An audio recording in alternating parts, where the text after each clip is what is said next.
सगळ्यांचं स्वागत आहे. असतो मा सद्गमय तमसो मा ज्योतिर्गमय मृत्योर्मामृतं गमय. ओम शांती शांती शांती. हजारो वर्षापूर्वी आपल्या ऋषीमुनींनी केलेली प्रार्थना आपल्या सगळ्यांच्याच खरं तर ओळखीची आहे. पण गेल्या 2-2.5 वर्षात आपण जे काही अनुभवलं त्यानंतर या प्रार्थनेचं महत्त्व अधिकच पटतं. असत्याकडून सत्याकडे नाही, अंधकारातून प्रकाशाकडे नाही, मृत्यूकडून अमरत्वाकडे नाही. आपण हे मागणं आजही त्या परमेश्वराकडे मागतोय. आज तुम्हा सगळ्यांचे चेहरे 2-2.5 वर्षानंतर बघून इतका आनंद होतोय की त्या परमेश्वराने आपली ही प्रार्थना ऐकली असं कुठेतरी वाटतं. तुम्हा सगळ्यांचं अगदी मनापासून स्वागत. हा 2-2.5 वर्षांचा जो काळ होता तो खरंच कठीण होता, पण धीराने किंवा नशिबाने परमेश्वराच्या कृपाने आपण तो कसाबसा पुढे ढकलला आणि आज आपण नवी सुरुवात करतोय. आज आपला कट्टा सुरू होतोय तो ह्या नव्या जागेत. अनेकांना प्रश्न पडला असेल की खरं म्हणजे आपली ती बाग हा आपला कट्टा आहे, मग आजचा कार्यक्रम इथे कसा काय. काय जसे जसे निर्बंध शिथिल होत गेले तसं आम्ही विचार करायला लागलो, कारण तुम्ही सगळे रसिक आम्हाला नेहमी विचारणा करत होतात की पार्ले कट्टा कधी सुरू होणार. परंतु आपण साठे उद्यानात जिथे कट्टा घेतो तिथे सगळी व्यवस्था करणं तेव्हा वेळेअभावी अशक्य होतं. अशा वेळेला श्री दीपक घेसास यांनी पुढाकार घेतला आणि ह्या सभागृहामध्ये आपण कार्यक्रम करू शकतो असं त्यांनी आपल्याला सांगितलं. त्यांचे दीपकचे मनापासून आभार. आशालता घेसास ट्रस्ट खरं तर अनेक वर्ष पार्ले कट्ट्याला नेहमीच सपोर्ट करत आले आणि आपल्याला भक्कम त्यांचं पाठबळ मिळतं आणि म्हणूनच आपण कट्टा व्यवस्थित पार पाडू शकतो. पण आज हे एवढं छान AC ऑडिटोरियम या अशा उकाड्यामध्ये मिळणं म्हणजे खरंच एक चांगला योग आहे. तर आपण घेसासजींचे पुन्हा एकदा टाळ्या वाजवून मनापासून आभार मानतो. आपल्या सगळ्यांना माहिती आहे आज आपल्या कट्ट्याची सुरुवात होते 2-2.5 वर्षांच्या गॅपनंतर आणि प्रसिद्ध गीतकार, गझलकार, कवी, लेखक वैभव जोशी यांची सुरमयी मुलाखत आपण ऐकणार आहोत. सर्वांचं पुन्हा एकदा स्वागत. मी आपल्या पार्ले कट्ट्याच्या संचालिका महाजन काकूंना सांगते की त्यांनी आजच्या पाहुण्यांचं आपल्या प्रथेप्रमाणे चाकायची परडी आणि छोटीशी भेटवस्तू देऊन स्वागत करावं.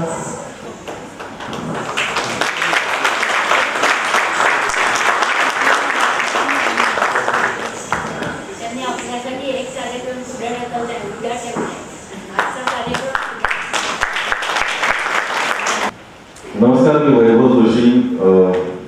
कविता लिहितो, सिनेमांचे गाणे लिहितो, रियालिटी शोज लिहितो, आता सिनेमे लिहितो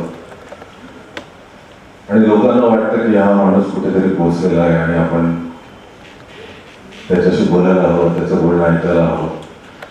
पण लौकिकानुसार माणूस कुठेही कितीही पोहोचला तरी सुद्धा प्रत्येक वेळी जेव्हा जेव्हा तुम्ही स्टेजवर येता, म्हणजे मी आणि संदीप खरे आम्ही इर्षाद नावाचा कार्यक्रम करतो. अमेरिकेला जाऊन 16 कार्यक्रम केले, 60 दिवस राहिलो आम्ही तिथे. सोबतीच्या घराचे 150हून जास्त प्रयोग केलेले आहेत. तरी सुद्धा प्रत्येक वेळी जेव्हा आपण मंचावर येतो, भले तो मुलाखतीचा मंच असो किंवा कवितांचा, गाण्यांचा असो, आपला पहिला आवाज लोकांपर्यंत पोहोचेपर्यंत प्रत्येक कलाकाराच्या मनात ती हुरहुर असते, अभिनेत्याच्या मनात असते, कवींच्या मनात असते, गायकांच्या मनात असते. तर पडदा उघडण्याआधी आपली मुलाखत सुरू होण्याआधी आणि माझ्या चेहऱ्यावरचे सगळे पडदे उघडण्याआधी ती जी हुरहुर आहे, तो जो क्षण आहे, त्यावरची कविता मी तुम्हाला ऐकवतो. नांदी नावाची कविता आहे ती काय कल्लोळ होत असतो कलाकारांच्या मनामध्ये. नांदी. बैठक उत्तम सजली आहे बघ, बैठक उत्तम सजली आहे बघ, गर्दी गर्दी जमली आहे बघ. बैठक उत्तम सजली आहे बघ, गर्दी गर्दी जमली आहे बघ. काट्यावरती आलाय खेळ तरीही क्षणभर घे तू वेळ. काट्यावरती आलाय खेळ तरीही क्षणभर घे तू वेळ. बाहेर दृष्टी फिरवून घे, आतल्या तारा जुळवून घे. बाहेर दृष्टी फिरवून घे, आतल्या तारा जुळवून घे. प्राणामधली पडती लाव आणि विसरून जातो आपलं नाव. कुठल्या जागी कोण बसलंय विसरून जा. कुठल्या जागी कोण बसलंय विसरून जा, बघणाऱ्यांना काय दिसलंय विसरून जा, उजेड फसवा विसरून जा, लौकिक अफवा विसरून जा, उजेड फसवा विसरून जा, लौकिक अफवा विसरून जा, प्रयोग आहे म्हटल्यानंतर प्रयोगित्वा विसरून जा. लयतत्वाला वंदन कर, लयतत्वाला वंदन कर, मौनाचा नारायण कर, जन्माचा वर मागाया मृत्यूचे पारायण कर. सवंगड्यांना पाहून घे, सवंगड्यांना पाहून घे, पण ती पाण्यात सोडून दे. पुढचं काय ते तिलाच ठाव, विसरून झाला तू आपलं नाव. आता तुझे उरले गीत, आता कसली हारंजी, आता तुझे उरले गीत, आता कसली हारंजी. देहच झाला इतका सैल, आईला काठी आला बैल. देहच झाला इतका सैल, आईला काठी आला बैल. आता कुठली भीती सांग, तूच शून्य तूच अथांग. आता कुठली भीती सांग, तूच शून्य तूच अथांग. जिथून तुला ऐकतील कैक, तूही स्वतःला तिथून ऐक. जिथून तुला ऐकतील कैक, तूही स्वतःला तिथून ऐक. चल चल सरला अंतिम क्षण, चल चल सरला अंतिम क्षण. पडती प्रवाही झाली पण तिचा किनारा तुझा न गाव, विसरून जा तू आपलं नाव.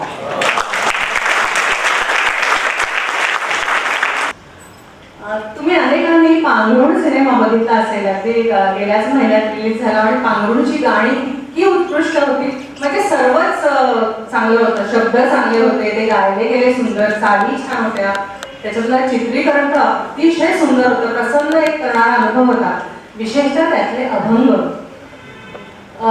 तेव्हा पडद्यावरती शेरनामावलीमध्ये गीतकारांमध्ये अशी 3 नावं आली: संत तुकाराम, सावता माळी, वैभव जोशी. माझ्यासारख्या इतका सुखद अनुभव होता की अरे वा, ह्या क्रमवारीत आपला आवडते कवीचं आपण नाव वाचतोय. आणि तो चित्रपट संपल्यानंतर त्यातला एक इलुसा हा डोहा हा एक सुंदर अभंग आहे, म्हणजे तो आपल्या मनात रुंजी घालतो नंतर घरी आल्यावर सुद्धा. तर त्याच्यात फार सुरेख संत रचना आहे. आणि म्हणून घरी आल्यावरती परत ऐकताना बघितलं तर अरे त्याचे गीतकार वैभव जोशी. आश्चर्यच वाटलं म्हणजे वैभव, मला खरंच वाटतं की इतकं सोपं नाहीये अभंगाच्या कुळातलं वाटावं असं गाणं लिहिणं, ती भाषा आणि त्यातला अर्थात त्यातला आध्यात्मिक विचार जो असतो. तर मला असं वाटतं या सगळ्यामध्ये प्रत्यक्ष जगण्यातले जे तुमचे अनुभव असतात ते तुम्हाला समृद्ध करत जातात. आणि ते संचित कुठेतरी असतं की आपल्या आयुष्याच्या संपूर्ण प्रवासात आपल्या बरोबर असतं.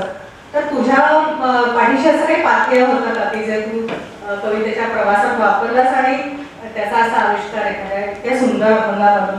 मला असं वाटतं त्या अभंगाच्या ओळी पण आपण सांगूया, कोणाला माहिती नसतील तर. तूच वाच, आता मी वाचणार नाही.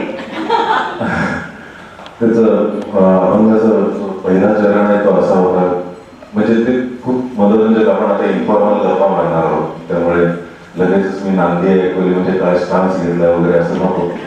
आपण छानपैकी गप्पा मारूया. म्हणजे मला अजित परब संगीतकार त्या सिनेमाचे, त्यांचा एके दिवशी फोन आला, एके रात्री फोन आला की अरे तुझं वाचन आहे तर तुला तुकारामांचा एखादा आसक्ती विरक्तीच्या रेषेवरचा काही त्यांनी लिहिलेला आठवत आहे का? मांजरेकर सिनेमा करतायत पांघरुण, आणि आम्ही सगळे बसलो, म्हणजे विद्याधर जोशी, मांजरेकर सर, त्यांच्या घरातले सगळे आणि बरेचसे स्टाफ असो.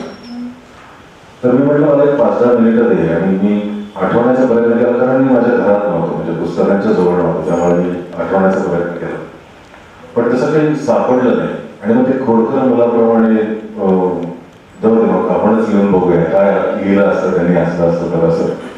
म्हणून मी विचार करू लागलो की काय असू शकेल. ती जी कथा आहे बोरकरांची, ती एका स्त्रीच्या एका चुकीबद्दलची आहे, ज्यावरती पांघरुण मोठ्या मनाने घातलं जातं, असं काळाच्या पुढची कथा बोरकरांनी लिहिली होती. त्याचं मला आउटलाईन माहिती होती, त्यामुळे मी तेव्हा ते शब्द दिले: इलुसा हा देह, किती फूल डोह, स्नेह प्रेम मोह मांदियाळी. आपल्या संपूर्ण एवढ्याशा देहामध्ये इतक्या गोष्टींची मांदियाळी असते. आणि त्याच्यात पुढे लिहिलं होतं की चेहऱ्या मागचा चेहरा कल्लोळ, चेहरा मागचा चेहरा कल्लोळ आरशात लोळ बिंब जाळी इलुसाना देणं किती खोल डोळ. आणि पुढे मग ते चरण बरेचदा गीतकारांना मुखडा सुचला की पुढचं गाणं लिहिणं अवघड होत नाही. तुम्हाला एक साधारण झोन सापडणं ज्याला म्हणतात, तुम्हाला ती अवस्था सापडलेली असते. ते पुढचे मी चरण त्यांना लिहून पाठवले आणि अजितला व्हॉट्सअप केले. आणि असं काही सांगायची वेळ झाली, आम्ही फक्त त्याला पाठवलं तर त्याने तिकडे त्याचं वाचन केलं स्पीकरवरती आणि फोन लावला मला. तर मला मांजरेकर सर म्हणाले की म्हणजे त्यांच्या भाषेत सर बोलतात तसं मला म्हणाले की आम्ही एवढी शोधाशोध केली, तुझ्याकडे असं कुठलं तुकारामांचं पुस्तक आहे ज्याच्यामध्ये हा अभंग आहे? तर माझ्याकडे नाहीये पुस्तक, पण तुम्हाला साधारण असं काही हवं असेल तर मी त्या अनुषंगाने त्यांचे अभंग शोधतो. तर तेव्हा त्यांना त्याचा विश्वासच बसला नाही आणि त्यांना वाटलं होतं की ते कोणीतरी मोठ्याने लिहिलेलं आहे. जसं आता मी वसंतराव मधलं ललना हे गाणं पुलंनी लिहिलं असं वाटतं. तर ते म्हणजे ह्या कॉम्प्लिमेंट्स आहेत तुमच्याकडे. जनरली काय होतं की कवी जे अतिशय जास्त स्वाभिमानी आणि सतत टची आणि हळवे संवेदनशील असतात की मला जर कोणी पटकीने म्हटलं की अरे हे गाणं गुरुचं आहे का, तर मला राग येईल. म्हणजे मी नाही देऊ शकत तर तुला गुरुचं कसं वाटलं असं होतं. पण आपलं लिहिलेलं गाणं पुलंचं वाटणं किंवा संत रचना वाटणं ह्यासारखा दुसरा आशीर्वाद नाही. त्यामुळे मला त्याचा आता मी ते जपून ठेवतोय सगळं की हरकत नाही, तुम्ही पुलंचं म्हणा, तुम्ही तुकारामांचं म्हणा, पण माझ्यासाठी ते काय मला माहिती. तर तुझ्या प्रश्नाचं उत्तर द्यायचं झालं तर मला पार्थेय माहित नाही काय म्हणजे कुठेतरी माझ्यामध्ये कोण आध्यात्मिक होता, घडलेला होता आणि त्याची माझी गाठ कधी पडणार होती हे तेव्हाचं माझं बालपण जर बघितलं तर अगदीच तुम्हाला शक्य वाटत नाही. म्हणजे मी जन्माला तो सोलापूरमध्ये आणि सोलापूरमध्ये बऱ्यापैकी शिक्षण झालं आणि वडिलांची बदलीची नोकरी, त्यामुळे मंगळवेढ्याला आम्ही 3 वर्ष होतो. आणि आपल्याला वाटतं की आई वडिलांचं शिफ्ट होणं त्यांच्यासाठी खूप सोपं असतं, तर त्यांना तो संसार पुढे रेटायचा असतो. पण मुलांची भावविश्व उकडली जातात एक एक गाव बदलताना. तुमचे सगळे सवंगडी आणि तुम्हाला त्या वातावरणाची सवय झालेली, तो सगळा कम्फर्ट झोन तुमचा सगळा. तर तो मी सतत त्या प्रक्रियेतून गेलो. विशेषतः मंगळवेढ्याला म्हणजे अगदीच छोटंसं गाव पंढरपूरच्या जवळचं. आणि म्हणजे पुणे मुंबई तर आमच्यासाठी म्हणजे मी आज पार्ले कट्ट्यावरती तुमच्याशी बोलतोय ही खूप मोठी अचीवमेंट आहे. तेव्हाचा मी जर लक्षात घेतलं तर आमच्यासाठी हे सगळं खूप अप्राप्त गोष्टी होत्या. आणि इव्हन सोलापुरातून तुम्ही मंगळवेढ्याला शिफ्ट झाला तर तुमचे खेळ सुद्धा बदलतात. म्हणजे इकडे तुम्ही पत्ते कॅरम आणि क्रिकेट खेळत असाल तर तिकडे तुम्हाला सुरपा रंग्या आट्यापाट्या इकडे तुम्हाला जागा. तर त्या काळामध्ये मंगळवेढ्याहून वारीच्या दिवसांमध्ये आम्ही आषाढी एकादशीला आम्ही मंगळवेढ्याहून चालत जायचो 45 किलोमीटर. आणि वडिलांबरोबरचे मित्र आणि जत्था निघायचा.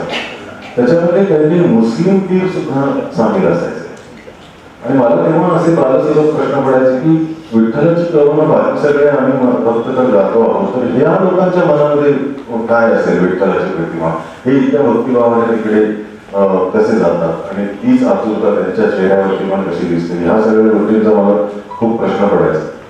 आणि कदाचित ते मंथन खूप वर्ष चालू राहिलेलं असं. म्हणजे मी महेश काळेसाठी एक उर्दू गाणं पण केलं विठ्ठलावरचं, ते सुद्धा त्याच मंथनातून आलं होतं. मी त्याला हा प्रसंग सांगितला होता. तो म्हणाला मला आपण याचं गाणं करूया. कदाचित ते कुठेतरी म्हणजे पुढे जाऊन स्वामी मार्गात येईपर्यंत आपल्यामध्ये असं काहीतरी स्पिरिच्युअल आहे किंवा अतिशय समर्पित होण्यासारखं काहीतरी आपल्याला ती भावना आपल्यामध्ये आहे याचा अंदाज मला आला नव्हता. पण आता या इंडस्ट्रीमध्ये काम करत असताना, त्या सगळ्या कोलाहलात जात असताना, त्या सगळ्या झुल्यावरती झुलत असताना आतमध्ये मी कुठेतरी स्थिर असतो. त्याचं कारण मला वाटतं हे त्याची सुरुवात मंगळवेढ्यापासून.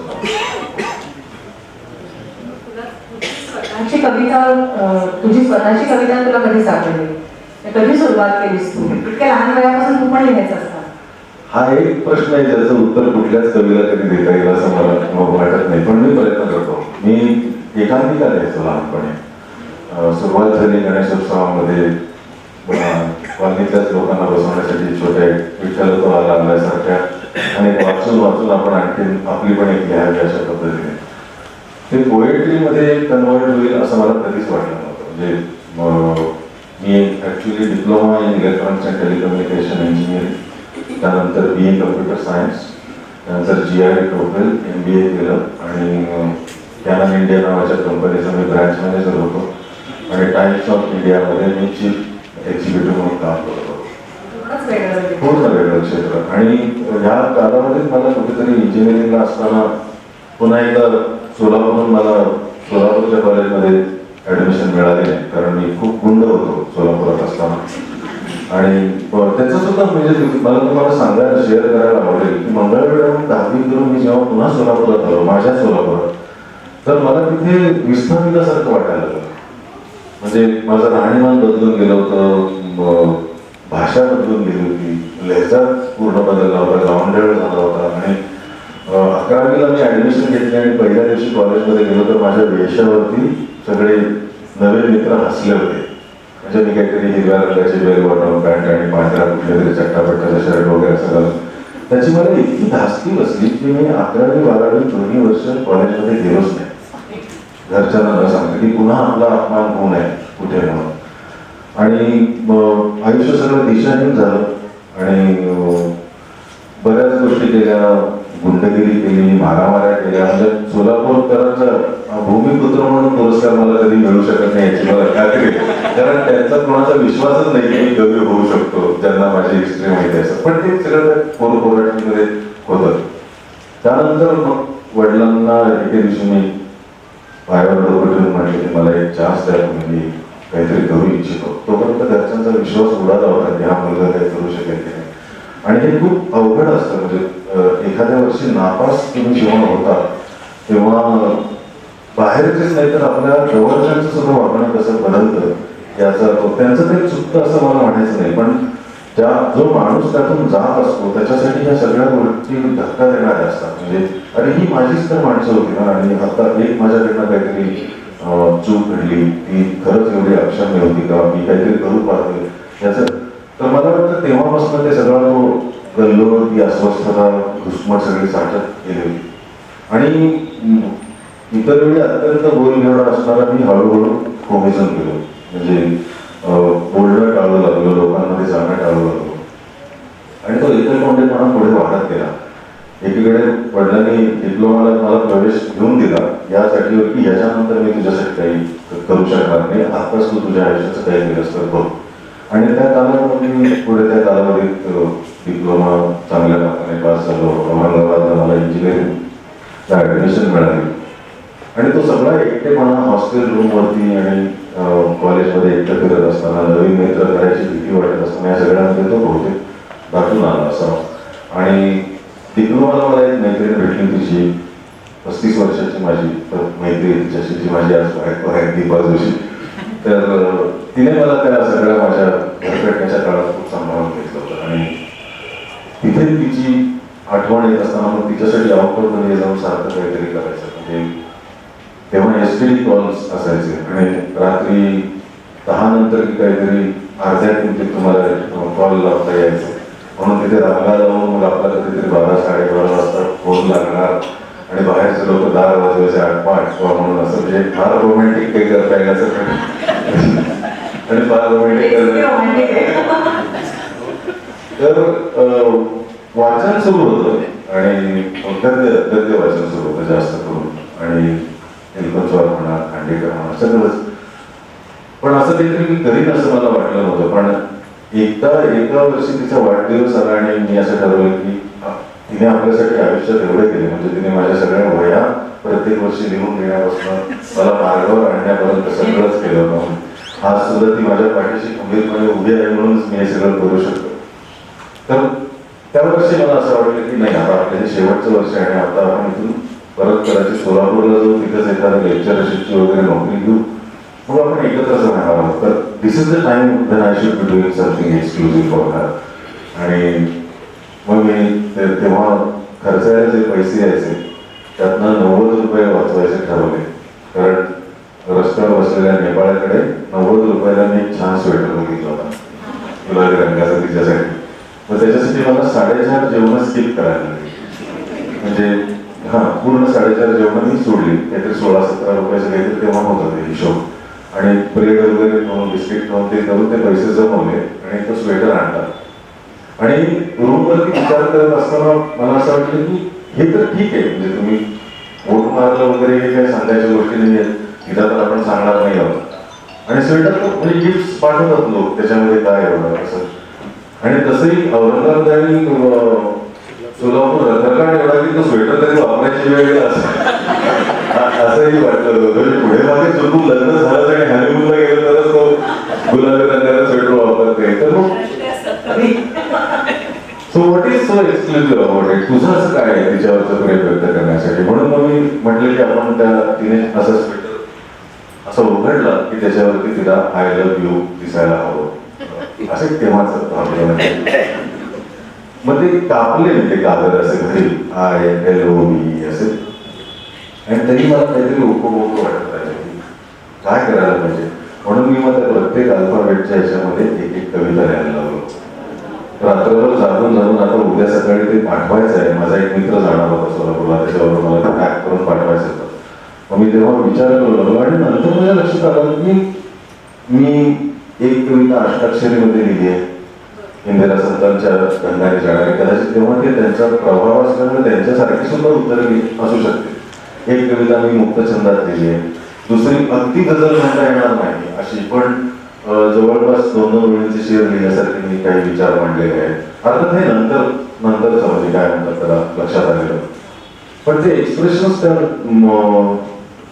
8 अक्षरांमध्ये ज्या 8 कविता लिहिल्या होत्या खूप ते वेगवेगळे होते. आणि तेव्हापासून मला कदाचित कवितेकडे मी जास्त बोलला गेलो. कारण तिची जी प्रतिक्रिया आली आणि तिने घरी जे दाखवलं सगळ्यांना की हे पाठवलं वगैरे, त्याच्यावरनं कारण ही फार महत्वाची असते की तू लिहू शकतोस असं कोणीतरी सांगणं आणि ते आपल्या इतक्या जवळच्या हितचिंतकाने सांगणं, जी माझ्या आजही आयुष्याची साथीदार आहे, ते फार माझ्यासाठी नशिबान आहेस तू. आणि तुझ्याबरोबर तुझ्या कवितेची प्रेरणा आहेच सतत कायम. ती खूप मोठी गोष्ट आहे. एखादी प्रेमाची कविता आठवते का? म्हणजे मला कळेल नुकता लिहिणारा कवी आणि आता एकदा मी आठवणीने त्याचा याच्यामध्ये अंतर्भाव केला होता त्या कवितेचा की तुला भेटून कळते काय असते चांदणे. एखाद्या व्यक्तीला भेटून काय होत हे सांगता येत नाही. की तुला भेटून कळते काय असते चांदणे, कसे कायम तुझ्या देहात वसते चांदणे. तसे रात्री नभी लाखो दिवे मी पाहतो, तसे रात्री नभी लाखो दिवे मी पाहतो. तुझ्या इतके कधीही लक्ष नसते चांदणे, तुला भेटून कळते. किती तिला छान वाटलं असेल. आपण एक थोडंसं अनुभवू शकतो. कल्पना नाही तसं झालं नाही, एवढं पोएट्री काही घडत नाही.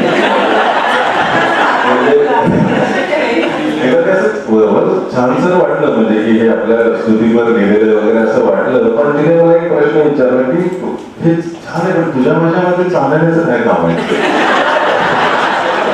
आणि असं वाटलं काय होतं की कमी त्याच्या आयुष्याच्या सुरुवातीला जेव्हा लिहायला लागतो तेव्हा सगळं चांदण्यांचं दुकानच उघडून ठेवलं असतं. खूप वेळा की प्रतिमा त्या येत राहतात, म्हणजे चेहरा चंद्रासारखा आहे, स्पर्श असं रिमझिम भरत असते चांदण्याला वगैरे असं वाटू शकतं तेव्हा. पण त्याचा सामान्य लोकांना ऐकताना इतकं ते असं आडून म्हणजे तिच्या मनात नक्की विचार गेला असणार आहे की मग त्यापेक्षा तू सरळ सांगणार काय आहे की किती आवडते. तू मगाशी जाता जाता उल्लेख केलास की कॉर्पोरेट क्षेत्र त्याला रामराम ठोकून तू लेखणी हातात घेतलीस. तर त्यावेळेला म्हणजे अर्थात तू हे नंतर लगेचच तुझ्या कर्तृत्वाने सिद्ध केलंस की तो निर्णय तुझा खूप योग्य होता. मला असं वाटतं या टप्प्यावर मी थोडीशी तुझ्याबद्दलची माहिती तुम्हाला सांगितलं. आकडेवारी फार शिरू नको, तरी मला काही गोष्टी मला असं वाटतं तुम्हाला सांगायला हव्या. अतिशय स्वयंभू प्रतिभेचे कवी म्हणतो आपण ज्यांना, ते मोठे कवी ग्रेस साहेब त्यांच्या नावाने दिला जाणारा पहिला सन्मान मराठी गझल ज्यांनी खूप पुढे नेले असे भाऊसाहेब पाटणकर त्यांच्या नावाने दिला जाणारा पुरस्कार वैभवला मिळालेला आहे. चित्रपट गीतांसाठी तर जे जे पुरस्कार आहेत म्हणजे राज्य शासनाचे पुरस्कार, झी गौरव, मटाळ, सन्मान, फिल्मफेअर जे जे असतील ते अनेक वेळा वैभवच्या गाण्यांना मिळालेले आहेत. अनेक मालिकांच्या शीर्षक गीतं त्यांनी दिलेली आहेत, त्याला अनेक पुरस्कार मिळालेले आहेत. आणि आनंदी गोपाळसाठी जर म्हणजे त्याची सुंदर गाणी तुम्हाला सगळ्यांना माहिती असतील, 2-3 वर्षांपूर्वी आलेला सिनेमा, त्याला तर त्या वर्षीचे सगळेचे सगळे पुरस्कार वैभवला मिळाले होते आनंदी गोपाळसाठी. आणि त्याचं कर्तृत्व हे फक्त मराठीसाठी मर्यादित राहिलं नाही, त्यांनी हिंदी चित्रपटांसाठी अनेक गाणी लिहिली आहेत, उर्दूमध्ये अनेक गझल्स लिहिल्या आहेत, ब्रज भाषेत त्यांनी अनेक नृत्य नाटिका केलेल्या आहेत. अतिशय 3 मल्याळी चित्रपटांसाठी त्यांच्या हिंदी रूपांतरासाठी हिंदी गाणी आणि डायलॉग्स लिहिलेले आहेत. बाहुबली सिनेमाच्या हिंदी रूपांतरासाठी हिंदी गाणी लिहिलेली आहेत. असं बरंच काही बोलता येईल. 67 संगीतकारांनी वैभवच्या गाण्यांना स्वरसाथ चढवलेला आहे. आणि नवे सर्व 140 कलाकारांनी आजवर त्याची गाणी गायलेली आहेत. इतका समृद्ध असा करिअर तू ह्या क्षेत्रात केलेला आहेस. पण हे आता आपण म्हणतोय त्यावेळेला हे फार बेभरवशाचं क्षेत्र अजूनही मानलं जातं. आणि तू करिअरच्या अगदी पीकवर असताना, कॉर्पोरेटमध्ये खूप फ्लरिशिंग करिअर तुझे असताना ते कुठल्या कसा तू निर्णय घेतला तेवढा वेळ असेल, तेव्हा तुझं घरच्यांचं काय म्हणणं होतं? एका कुठेतरी प्रदर्शनात माझ्या कविता अशा मोठं होर्डिंग करून लावतात, तसं कवितांचं प्रदर्शन डॉक्टर शंतनू चिंदडे यांनी, पुण्याचे रसिक, बालगंधर्वला त्यांनी लावलं होतं. आणि ज्या ज्या कवीच्या कविता आहेत त्या खूप हौसेने तिथे जाऊन थांबायचे की लोक काय म्हणतात वाचताना काय. तसा मी थांबलो होतो तर ते म्हणाले की ज्या कवींच्या इथे कविता लावलेल्या आहेत त्यांनी थांबायचं आहे, कारण आपल्याकडे संध्याकाळी कार्यक्रम असतो तर त्या माईकवरून तीच कविता सादर करायची असते. मला अजिबात कविता सादर करण्याचा काही अनुभव नाही, काहीच नाही. मी म्हणलं मी जातो, माझी कविता कोणाला तरी वाचायला सांगा. एवढं नाही, आपली कविता वाचून जायचं, काय होईल ते बघूया आपण. आणि त्या दिवशी मला माझ्या सादरीकरणाला पण खूप जास्त दाद मिळाली. मी जशी कविता मला वाचावीशी वाटत होती तशी वाचली. त्याने कॉन्फिडन्स मी कार्यक्रम करायला लागलो आणि माझ्या एका कार्यक्रमाला आपल्या कार्याची वैशाली सामंत आली आणि सचिन केडेकर आला होता आणि किशोर चौमित्र आला होता. तर वैशाली अचानक त्या कार्यक्रमाला आली. तिने मी ऐकलेलं नव्हतं, मी जाते थोडा वेळ पुण्यात. आणि कार्यक्रम संपल्यानंतर तिने माझा हात हातात घेतला आणि ती म्हणाली की आता इंडस्ट्रीत यायचं, अशा कवींची गीतकार म्हणून खूप गरज आहे. त्यामुळे ते वळण मला आयुष्यात आता मी जो काही आहे त्याच्यामध्ये फक्त एक व्यक्ती आहे, ती म्हणजे वैशाली सामंत. मोठी गोष्ट आहे. वैशालीला बोलवलं होतं पण काही कारण मला म्हणाले तिथे काहीतरी दुसरीकडे कार्यक्रम. तर टाइम्स ऑफ इंडियामध्ये मी ते सुद्धा म्हणजे इतकं मनोरंजन केलं की कॅनन इंडियामध्ये मी ब्रांच मॅनेजर म्हणून काम करत होतो आणि मला परफॉर्मन्स बघून त्यांनी सांगितलं की तुम्हाला आता कंट्री मॅनेजर करण्यात येत आहे, तुम्हाला गुरगावला आपण शिफ्ट करूया. आणि मला अजिबात म्हणजे GRE टोकल केल्यानंतर सुद्धा मला अमेरिकेला कधी जायचं नव्हतं. आणि कंट्री मॅनेजर म्हणून दिल्लीला वगैरे तर गुरगावला वगैरे तर राहणं, मला आठवड्याला मिटिंगला जात होतो तेव्हाच माझा जीव जायचं तिकडे आपण काय करतोय असं. तर मी त्याला म्हणले की माझ्याच्याने हे शक्य नाही, मी रिझाईन करतो. तो माझा बॉस खूप जवळ जातो. म्हणजे वेळाच नाही, एवढं सगळं सेटल असताना तू पुढे काय करशील. म्हणजे बघतो, पण मी जे करेन ते महाराष्ट्रात आहे. आणि त्याच्या दुसऱ्या दिवशी मला फोन आला टाइम्स ऑफ इंडियाचे हेड HOD पुण्याचे प्रणव मजुमदार म्हणून, म्हणजे बंगाली माणूस. तर ते मला म्हणाले की तू ऑफिसला ये मला भेटायला. आता तसं बघाल तर मी सॉफ्टवेअर इंजिनियर आणि डिजिटल कॅमेराच्या मार्केटिंगमध्ये आलेला, त्याचा आणि टाइम्स ऑफ इंडियाचा काही संबंध आहे. एकच मतदाराचा दाखला होता, तो होता सेल्सचा. सेलिंगचा मला मार्केटिंगचा थोडासा अनुभव होता. मग मी त्यांना भेटायला गेलो, म्हणजे सदिच्छा भेट म्हणून. तर ते म्हणाले काल मी अरुणाताईंकडे बसलो होतो, म्हणजे त्यांच्या भाषेत बोलत होते ते. म्हटलं तुम्ही कसे अरुणा ढेरे यांच्याकडे गेला होता. तर ते म्हणाले की दर रविवारी तिच्याकडे जातो, ती माझी खूप चांगली मैत्रीण आहे आणि मी त्याच्याकडनं नवीन नवीन मराठी कविता ऐकतो. तर मग बाकी तिने तिच्या कविता ऐकवल्या, इतरांच्या कविता ऐकवल्या, त्यात तुझ्या 1-2 कविता होत्या. आणि मग नंतर जेवताना असा विषय निघाला की मी अगदी माझ्या हाताची पोझिशन आहे, पण मला तिथे खूप एक चांगला माणूस आहे आणि सापडत नाही. तर त्या म्हणाले की अरे वैभव आहे ना, त्याला अनुभव पण आहे आणि आता नाही का मी तुझं त्याला कविता ऐकलं तुला, म्हणून मी तुला बोलवलंय, तर तू टाइम्स ऑफ इंडिया जॉईन कर. आणि कालच मी ठरवलं होतं की कॅनन सोडायचे नोकरी. तर मी म्हटलं बरं, ते म्हणलं मग मी तुझा एक इंटरव्ह्यू घेतो पडायला. मग त्याने आणखीन एका दोघांना बोलवलं आणि म्हणजे 2 कविता ऐकतो तिथे. मी तिथे 2 कविता ऐकतो आणि ते म्हणली मला फायदा. बाकी सगळं सॅलरीचं वगैरे तुला मुंबईतून फोन येईल आणि ते तुझ्याशी बोलून घेते, उद्यापासून तू जी पैसे घेऊन तिथे कामाला ये. आता हे सगळं इतकं मनाजोगतं घडत असताना सुद्धा आणि त्यांच्या पिंड्याने माझा स्वीकारच करताना की मी कलाकार आहे आणि मी इंडस्ट्रीमध्ये गाणी लिहितो, हे सगळं गृहीत धरून नाही तर ते एचआरच्या पॉलिसीनुसार 2-2 पद्धतीने इन्कम करणं अलाउड नसतं. असं म्हणजे तुम्ही असं करणं, पण त्यांना त्याच्यासाठी ते मजुमदार सर सांगितलं की आमच्यासाठी ही अभिमानाची गोष्ट आहे, मी बघून घेईन पुढे काय म्हटलं तर. पण मी एक कटाक्ष पाळला होता की वर्किंग आवर्समध्ये गाणं लिहायचं नाही, इंडस्ट्रीचं कुठल्याही पैशाचं काम करायचं नाही. त्यामुळे व्हायचं काय की सकाळी 8:40ला मी जेव्हा कारमध्ये बसायचो ब्लेझर आणि टाय घालून, तेव्हा मी एक असा मोठा बॉस असल्यासारखा जायचो आणि 6 वाजेपर्यंत माझ्याकडे ते जनावर अस्वस्थ व्हायला लागायचं की ब्युरोक्रेसी, ते मॅनिप्युलेशन, ते जे त्या नोकरीसाठी आवश्यक असतं कॉर्पोरेटमध्ये, पॉलिटिक्स असतं वगैरे. तर तो सगळं माझं म्हणजे ड्युअलिटी चाललेली, भयंकर त्याच्यामध्ये द्वंद्व चाललेला असताना एकदा मला रूपकुमार राठोडांचा फोन आला, आपले गायक.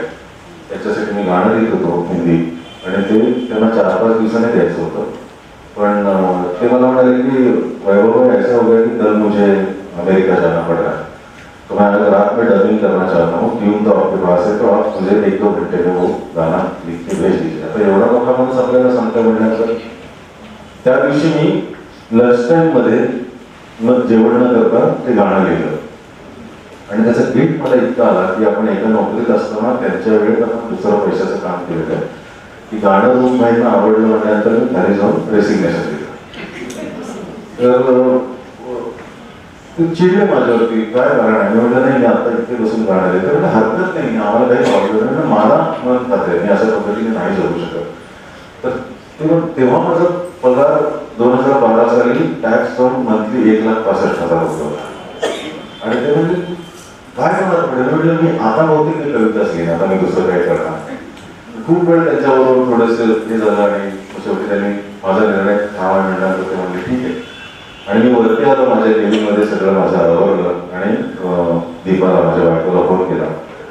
ती म्हणली काय रे दुपारचं कसं काय फोन केलं? म्हटलं नाही, मी नोकरी सोडली आणि घरी येतोय. तर तिचं उत्तर असं होतं की हो का, फारच उशीर केलास. काय आणि नंतर पुढचा प्रश्न तर जेवायला काय करू, म्हणजे काय म्हणजे आता आपलं कसं होणार, नोकरी कवितेच्या जेवावरती म्हणजे नोकरी सोडतं का पुढे काही नाही. घरी गेल्यानंतर मला वाटलं कदाचित फोनवरती मी ऑफिसमधनं कसं शिवाय पाहू शकेल असं तिला वाटलं असेल, म्हणून घरी जाऊन काहीतरी होईल. काही नाही, तिथे काही न घडल्यासारखं जेवायला वाटलंय. रात्री कधीतरी आम्ही बोलत बसलो तेव्हा मी म्हटलं की मी करीन काहीतरी. ती म्हणाली मला काहीच चिंता नाही, तू करशील, जे करशील ते उत्तम करशील. तोपर्यंत मी आज दुपारी तू येईपर्यंत कोणाशी तरी बोललेली आहे आणि जोक स्कूलमध्ये मी टीचर म्हणून एक 3,500ची पार्ट टाइम नोकरी केली. म्हटलं अगं 1,65,000 कॉम्पेन्सेट करायला सॅलरी, पण त्याच्या मागची तिची जी भावना होती म्हणजे ती हरकत नाही, मी 3,500 सुरुवात करते बोलते, तू रिलॅक्स राहा, तू तुला जे पाहिजे ते कर. मला वाटतं तिच्याशिवाय मी आज जो काही जेव्हा अशी एखादी कविता लिहितोस तेव्हा तुझे विचार, तुझं व्यक्तिमत्व हे सगळं त्याच्यात उमटलेलं असतं. त्याच्या बरोबर उलटी परिस्थिती चित्रपट गीतांच्या वेळेला होत असेल, कारण त्यावेळेला लेखकाने निवडलेलं पात्र, तेव्हाची पार्श्वभूमी किंवा डायरेक्टरने ज्या प्रसंगासाठी गाणं लिहायला सांगितलं ते बरेचदा चाल अशी सगळी बंदिस्त चौकट असते. मग त्याच्यामध्ये तुझ्या कवी आणि गीतकार ह्यांच्यातलं काही द्वंद्व होतं की नाही, की म्हणजे जे मुक्त आपल्याला व्यक्त व्हायचंय ते इतक्या बंदीचा चौकटीत आणि इतक्या उत्तम प्रकारे तू नेहमी तुला सिद्ध केलंस, तर ही निर्मिती प्रक्रिया कितपत कठीण असते? खूप जास्त, म्हणजे बाहेरून एवढं काही प्रेशर नसतं तुम्हाला. तुमच्यातला कवी आणि गीतकार यांचा झगडा खूप जास्त त्रास देत असतो की कमर्शियल काम तर आपण करतो आहे, पण आपण एकीकडे मनस्वी तरी आहोत आणि आपल्याला जे पाहिजे ते तर आपल्याला लिहायचंच आहे. पण त्या स्ट्रॅटामध्ये त्या सिस्टीममध्ये आणि आताच्या स्क्रिप्टमध्ये ते बसत नाहीये. आणि बसलं तरी ते लोकांना भावेलच असं नाही, सगळ्यांना आवडणार. कारण 5-6 कोटी आता मराठीचं बजेट करतो मी, 5-6 कोटीच्या सिनेमामध्ये तुम्ही अगदी छोटे भाग असता आणि तुम्हाला हे विसरून चालत नाही की तुम्ही एक टीम मध्ये काम करता. म्हणजे नाही मी असं नाही लिहिणार, पाहिजे तर माझी ही कविता घ्या, नाही तर राहिलं, असं तुम्हाला नाही करता येत. विशेषतः तुम्ही करिअर म्हणून करत असता. आणि आता तर 80% वेळा आधी चाल तयार झालेली असते आणि कारण ते बरोबर असेल, लोकांना आवडणारं साऊंड आणि ती मेलडी काय ते आधी निवडतात. आणि पूर्वीच्या काळी पण व्हायचे, म्हणजे गरिमाच्या काळी शांताबाई सगळ्यांनी किंवा आधी हिंदीमध्ये सुद्धा अनेक गाणी आपल्याला जे अप्रतिम वाटतात आणि त्याची प्रोसेस आपण शोधायला गेलो तर ती चालीवर लिहिलेली आढळतात. तसं आताही होतं. आणि मराठीमध्ये तर शब्दांवर सगळ्यांचाच अधिकार आहे. म्हणजे स्टुडिओमध्ये चाल तयार आहे आणि आपल्याला बोलवलेलं आहे, गाणं लिहायचं, आपण चाल ऐकत लिहितोय की म्हणजे समजा एखादी मालिका असेल आणि तुझ्या माहेरच आहे अंगण वगैरे असं आपण काही लिहित असतो, तर तुम्हाला चहा द्यायला आलेल्या पोरावर सुद्धा म्हणतो की त्या अंगणच्या काही चंदन नाही इतकं सगळ्यांना येतं आपल्याकडे सगळं. म्हणजे मजेने असं म्हणतो की आता जे लोक IT मध्ये काम करतात आणि ज्यांना फुकट वायफाय आहे ते सगळेच कमी आहेत. म्हणजे असं हा इंटरनेटचा दुष्परिणाम. पण अशा वेळी तुम्हाला म्हणजे कळत नाही की त्या साच्यात बसणारं तुम्ही काय लिहायचं. हे म्हणजे आधी खड्डा खणायचा आणि मग त्याच्या मापाचं प्रेम शोधायचं आणि मग त्याच्यात आपल्या प्रतिभेने प्राण गुंतून त्याला पुन्हा शोध करायचा, असं उलटा करतात. पण हा झगडा सतत चालू असतो. म्हणजे अगदी आत्ता सुद्धा मी तुमच्याशी बोलत असताना आत्ता पाठवलेलं गाणं आवडेल की नाही याचा कुठेतरी मागे माझा विचार आहे. मी आता अविनाश जोशीला गाणं पाठवलं प्रवासात तेव्हा.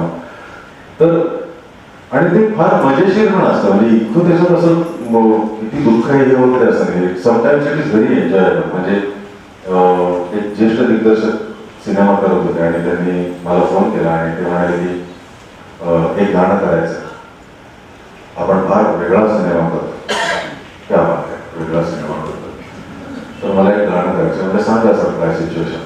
तर ते म्हणाले काय आहे ना की नायक नायिकेचं लग्न होतं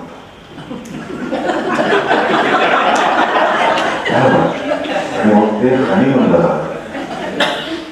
एवढा वेगळा.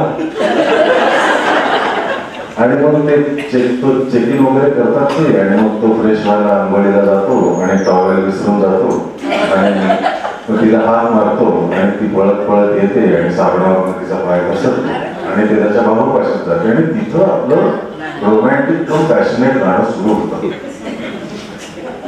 ही सिच्युएशन. आणि मराठीत म्हणजे रोमॅन्टिक कम पॅशनेट म्हणजे काय असणार असं.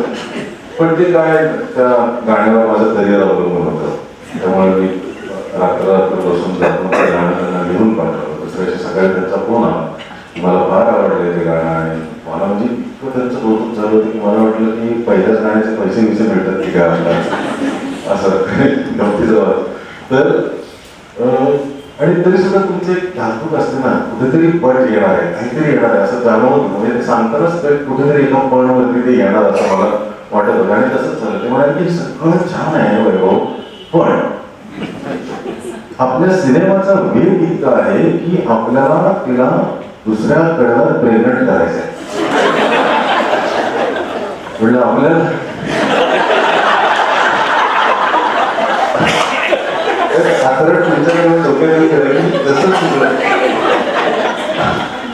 मग ते दुसरं बदलून तुझे निराशेचं पावलं, वेलीवरचे फुलं, तुझी लागायचे चावलं असं करून आम्ही सगळं म्हणजे बाळापण केलं नंतर.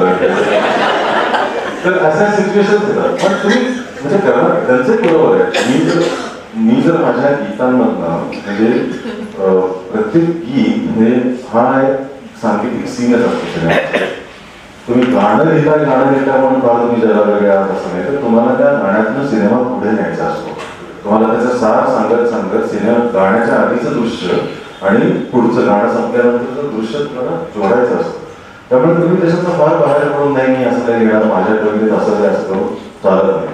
पण हा जो झगडा आहे त्याच्या संदर्भात एक कविता लिहिली होती मी, सापडली तर तुम्हाला ऐकू.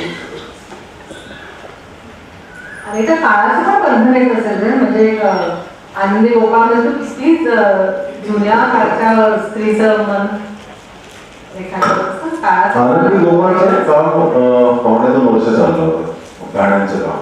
आणि त्या जी 5 गाणी सिनेमात आली तर त्याच्यासाठी आम्ही 13 गाणी लिहिली.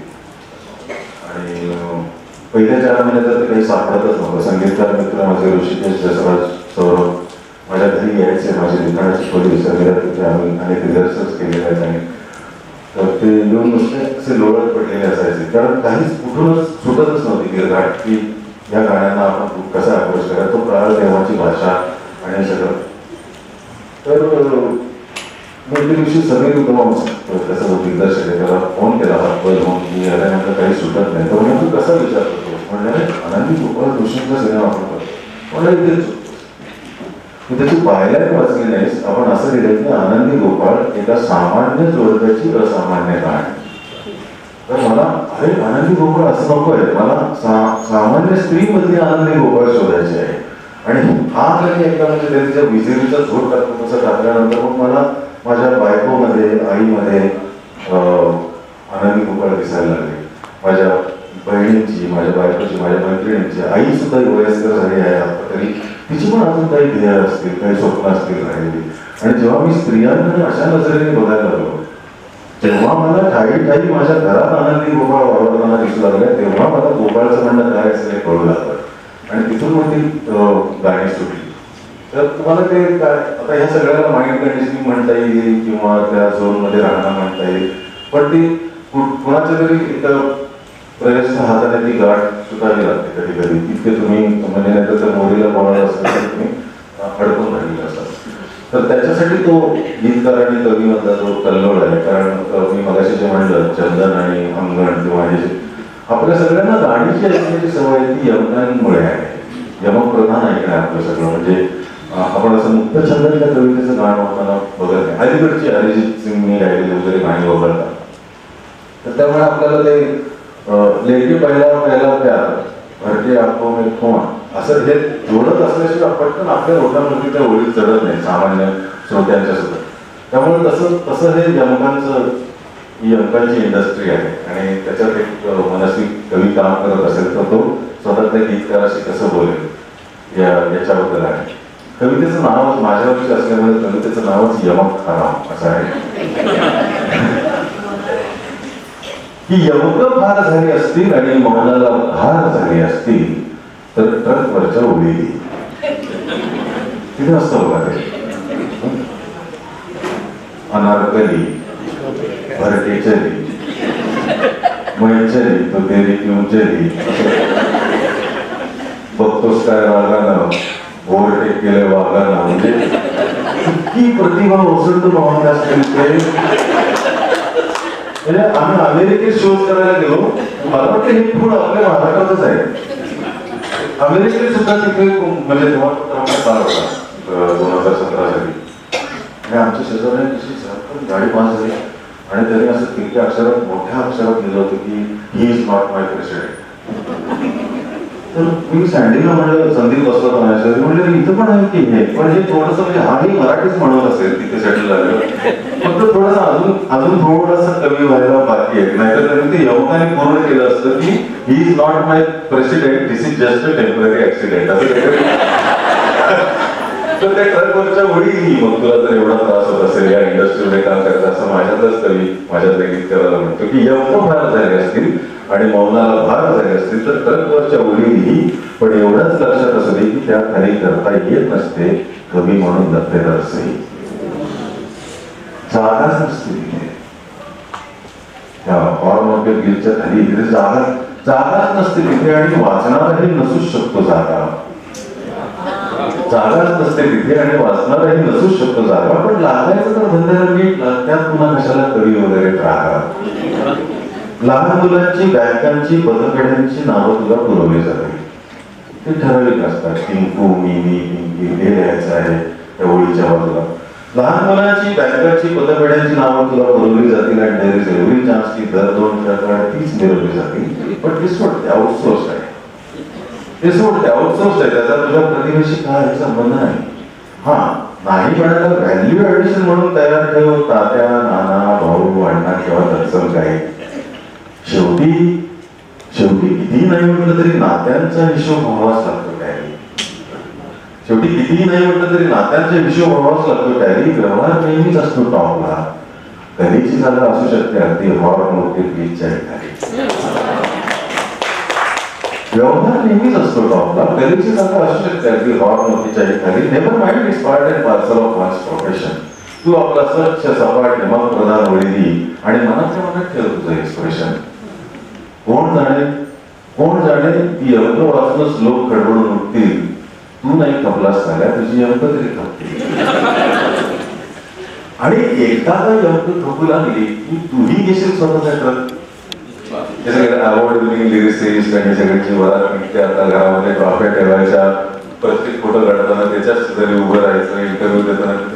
एकदा काही अंक खपू लागली की तूही घेशील स्वतःचा ट्रक. तेव्हा मात्र वाटून घेऊ नकोस की या धंद्यात पण उगाच मारली सर. अभिमानाने तुझ्या ट्रकवर टॉप लागली. अभिमानाने तुझ्या ट्रकवर टॉप लागली की यमक बिना इस बाजार का पत्ता भी नहीं हिलता. अभिमानाने तुझ्या ट्रकवर टॉप लागली की यमक बिना इस बाजार का पत्ता भी नहीं हिलता. आणि पुढची वेळ लोक स्वतःच जोडतील की समय से पहले और भाग्य से अधिक.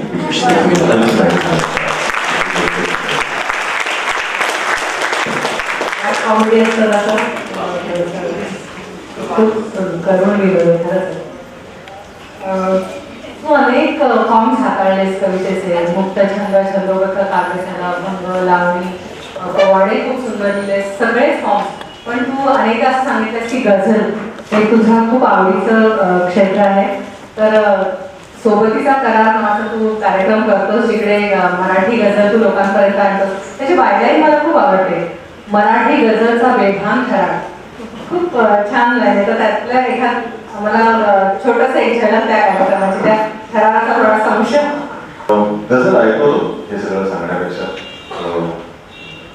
ताटातूट आपण म्हणजे ताटातूट म्हणलं की आपल्याला वाटतं की परमनंट एखादी व्यक्ती दुसऱ्या व्यक्तीपासून दूर जाते. पण असं नाहीये. रोजच्या भेटीगाठी जे लोक प्रेमात असतात विशेषतः रोजच्या भेटीगाठी सुद्धा निरोप घेणं आणि दुसऱ्या दिवसापर्यंतचा वेळ कंठणं हे सुद्धा थोडंसं अवघड होऊ शकतं त्या भावनावश अवस्थेत. त्याच्यावरची ही रचना आहे. आणि काय होते ते सांगता येत नाही. की जसा व्याकुळ होतो कोंडका वाहून जाताना. म्हणजे तो परावलंबी असतो, त्याच्या हातात काही नसतं, प्रवाहाने त्याला जायला लागतं. तसं निघून जातो आपण एखाद्यापासून दूर. आणि म्हणजे गझलचं आणखी एक म्हणजे की ते दोन वेळेचे शेर असतातच, पण शक्यतो दुसऱ्या वेळेनंतर वा वा त्या वा ते वगैरे असं कार्यक्रमात म्हणतात. इथे काही असं नाही आहे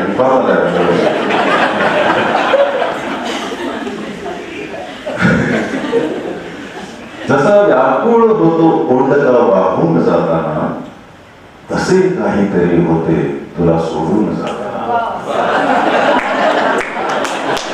हे म्हणजे बळजबरी आहे नाही ना. आज मी ऐकूनच जाणार पण याचे काही शेर मनापासून असं वाटतं मला. बघूया. जसा व्याकुळ होतो कोंडका वाहून जाताना तसे काहीतरी होते तुला सोडून जाताना. पुढे माझी अशी काही ओळख उरत नाही. पुढे माझी अशी काही ओळख उरत नाही. मला भेटून घेतो मी तुला भेटून जाताना तसे काहीतरी होते तुला सोडून जाताना. आणि या लोकांचं विभक्त होणं म्हणजे संधिकालासारखं आहे. सूर्य आणि संध्याकाळ जसे काही क्षणांसाठी भेटतात तसे त्याच्यावरचं शेर की जरी या रोजच्या भेटी तरीही मारवा मार्गात षडचं लागत नाही. संध्याकाळचा राग आहे. षडचं न लागत असल्यामुळे माणूस सतत वाट बघत असतो की कधी मला तो ऐकायला येईल आणि मार्गामध्ये येत नाही. तो ती हुरहुर अस्वस्थता कायम राहते.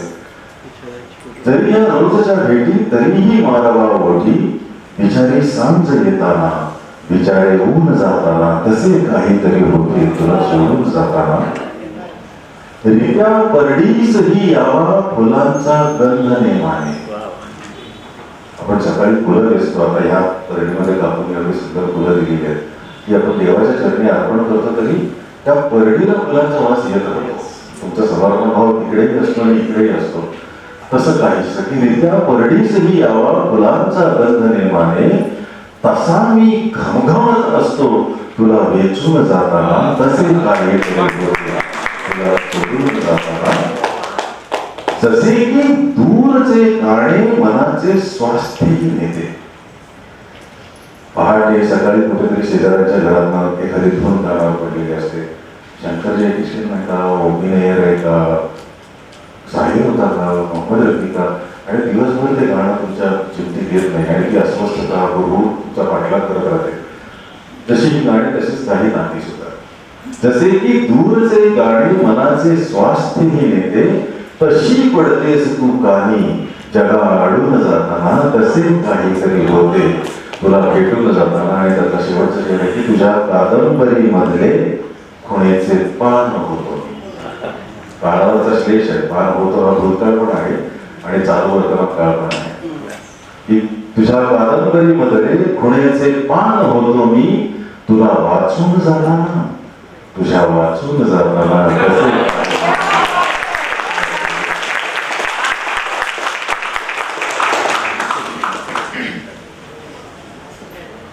फारच छान. मनापासून आय लव्ह यू होते. हा? खूप छान. काय म्हणत होता मला कळत नाही.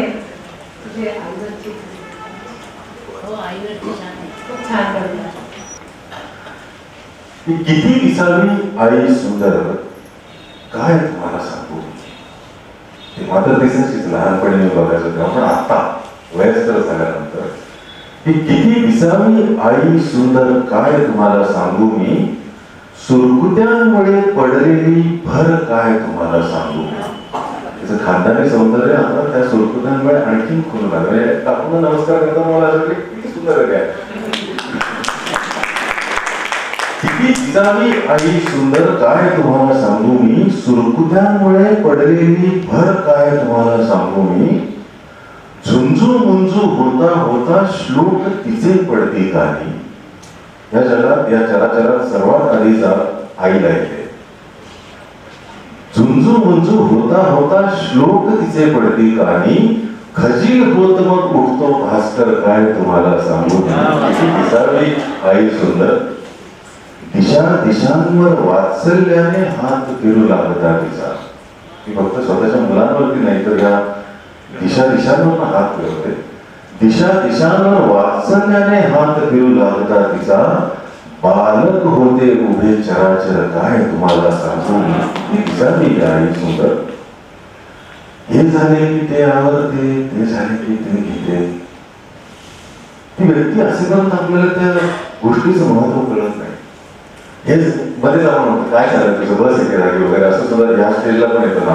पण हे झाले की ते आवडते, ते झाले की ते घेते. भोवतालचा प्रसन्न वापर, काय तुम्हाला सांगू मी. किती दिसावी आई सुंदर, आणि काय तुम्हाला सांगू मी तो राग तिच्या डोळ्यांमधला, तोही सुंदर. काय तुम्हाला सांगू मी तो राग तिच्या डोळ्यांमधला, आणि त्यासही हळवी झालं, काय तुम्हाला सांगू मी. किती दिसावी आई सुंदर. हात ओढतो पुन्हा पुन्हा, पण कुठे जाणवे दाम मला. आयुष्याच्या प्रवासात हात ओढतो पुन्हा पुन्हा, पण कुठे जाणवे दाम मला. येत राहते कुठून पुंकर, काय तुम्हाला सांगू. किती दिसावी आई सुंदर. कधी कधी मग थकून तीही आजारी पडते तेव्हा. खरं तर आई या व्यक्तिमत्वाला ना आजारी पडण्याचा पण अधिकार नाही असं मला वाटतं. फार बाबत थोडंफार सर्दी पडतं, पण लगेच ती उभी असते घरासाठी. कधी कधी मग थकून तीही आजारी पडते तेव्हा. कशी घराला लागे घरघर, काय तुम्हाला सांगू मी. इथे दिसावी आई सुंदर. आणि शेवटच्या वेळी ती पुण्या अपेक्षे विना किती ते प्रसन्न दिसते हास्य तिचे. या जगामध्ये इतकी सुंदर प्रसन्न निरपेक्ष हास्य मी दोनच ठिकाणी बघितलं. एक पहिल्या वेळी, एक दुसऱ्या वेळी, पहिल्या तर प्रार्थना. पुण्या अपेक्षे विना किती ते प्रसन्न दिसते हास्य तिचे. तिचीच नक्कल करतो ईश्वर, काय तुम्हाला सांगू.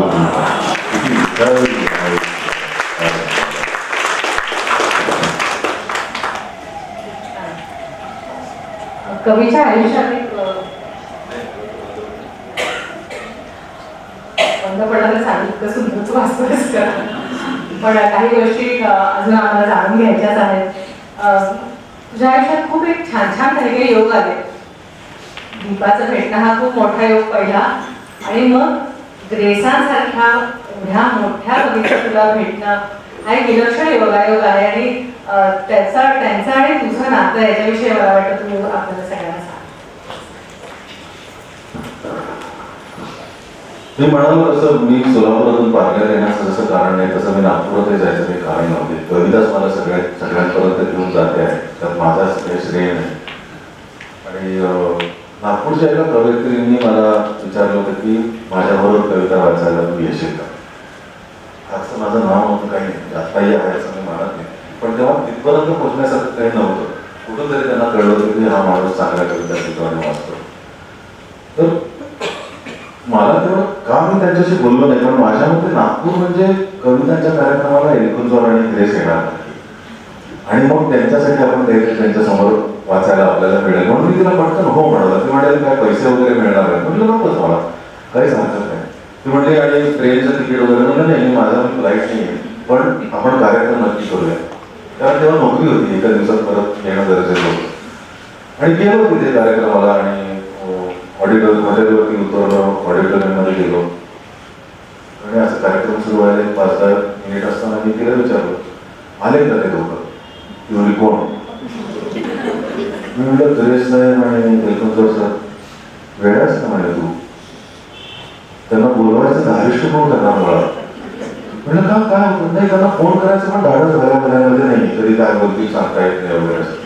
आणि मी खंडून झालो त्या दिवशी. मी कार्यक्रम केला आणि इमारत बरे लॉयल पण केला, पण मला कुठेतरी जाणवत राहिलं की हे नाही, आपण याच्यासाठी आलो नव्हतो तिथे.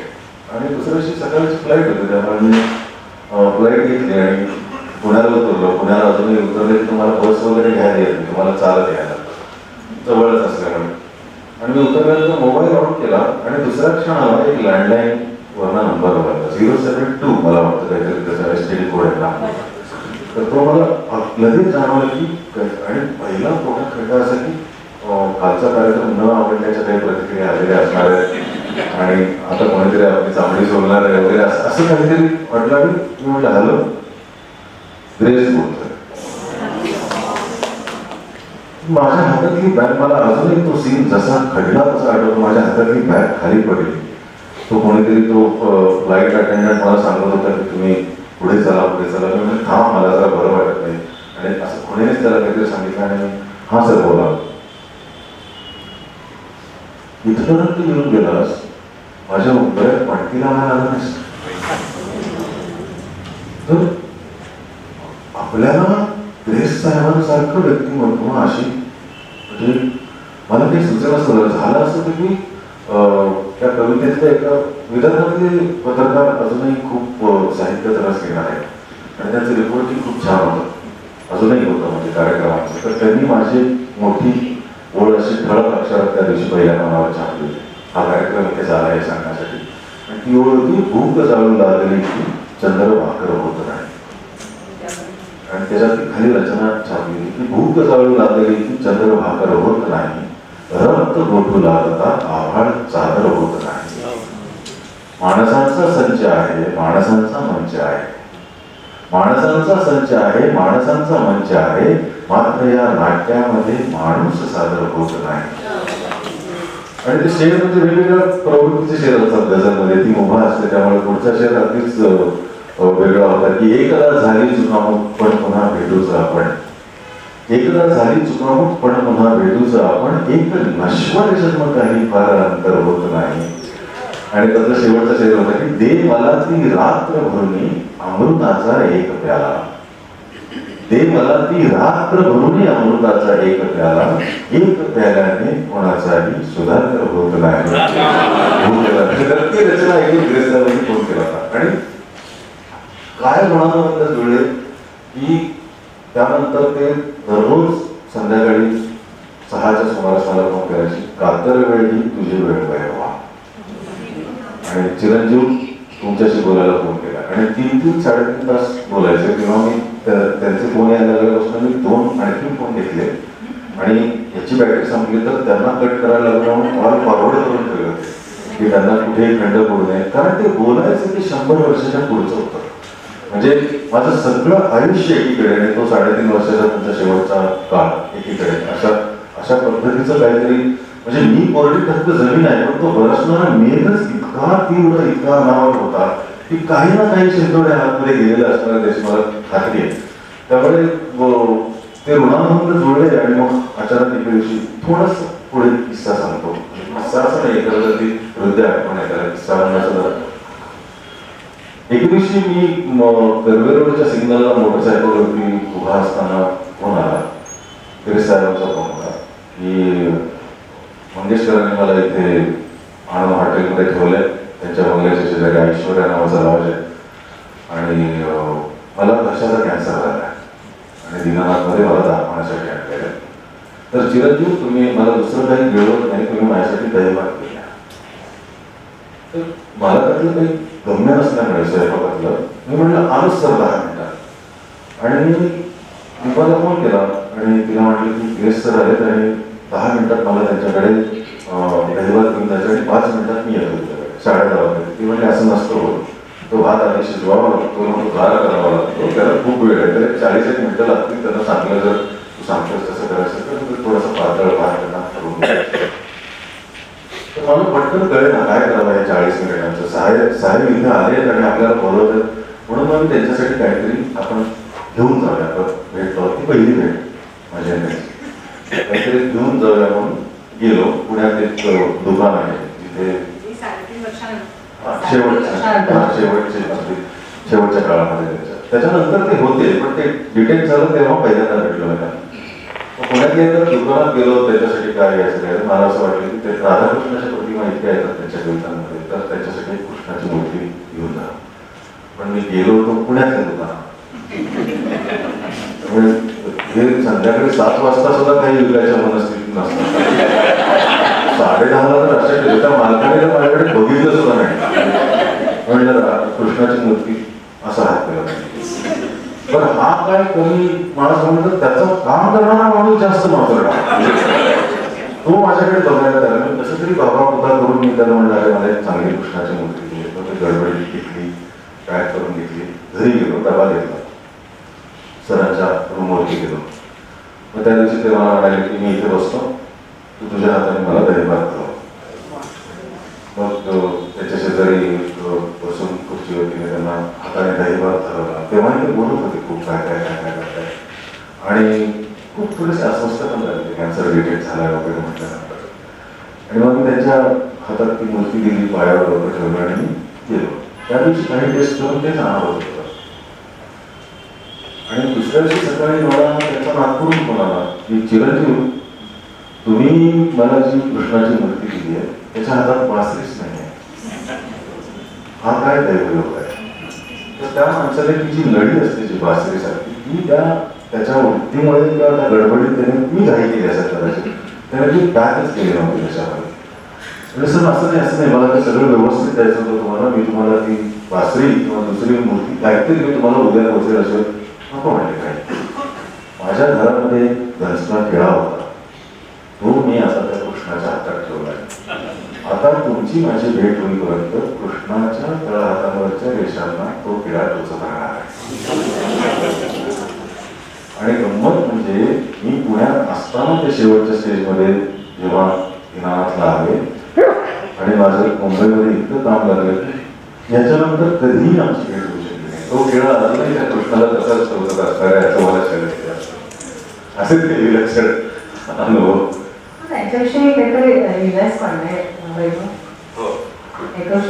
म्हणजे त्यांच्यासमोर मी माझी तरी कविता ऐकवण्याचं काही म्हणजे प्राज्ञाच नाही आपली सगळी करायची. आणि मी त्यांना म्हणालो होतं की तुमच्या कविता मला वाचायच्या आहेत, माझी नाही, मला तुमच्या कविता वाचायच्या आहेत, वाचील मी गेल्यानंतर वाचील आणि तू मला नंतर कविता ऐकवशील सुद्धा आणि मला ते ऐकू येतील असं ते म्हणायचे.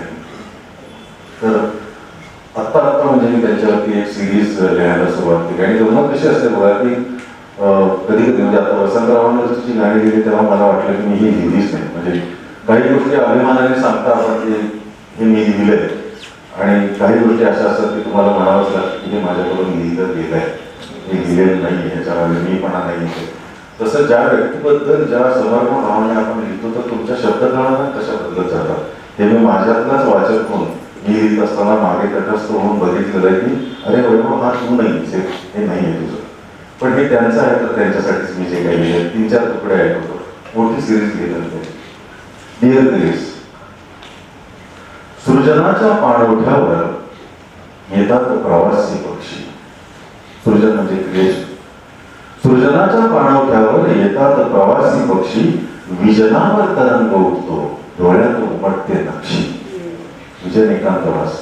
सृजनाच्या पाणवठ्यावर येतात प्रवासी पक्षी, विजनावर तरंग उठतो, डोळ्यात उमटते नक्षी. सुख विधवा होते माझे अन दुःख सवाशीण होते. सुख विधवा होते माझे अन दुःख सवाशीण होते. भय इथले संपत नाही मज तुझी आठवण येते.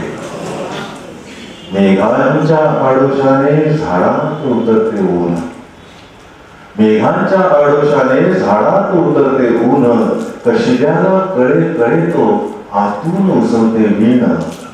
विषबाधित एकांताला, विषबाधित एकांताला जांभूळ निळेपण येते. भले इथले संपत नाही मज तुझी आठवण येते. तो प्रवास कसला होता आरंभ न अंत जयाला. तो प्रवास कसला होता आरंभ न अंत जयाला. जन्माच्या मोहापायी गेले जे मरण लयाला. हारात कळ्यांच्या कोणी, हारात कळ्यांच्या कोणी निर्माल्य ओवले होते. भय इथले संपत नाही मज तुझी आठवण येते. आणि शेवटचा तुकडा असा आहे की अनुराग असा आहे की अनुरागी भासे त्यागी. अनुराग असा आहे की अनुरागी भासे त्यागी. तू कळी असून नाहीस, नाहीस फुलांच्या जागी. अनुराग असा आहे की अनुरागी भासे त्यागी.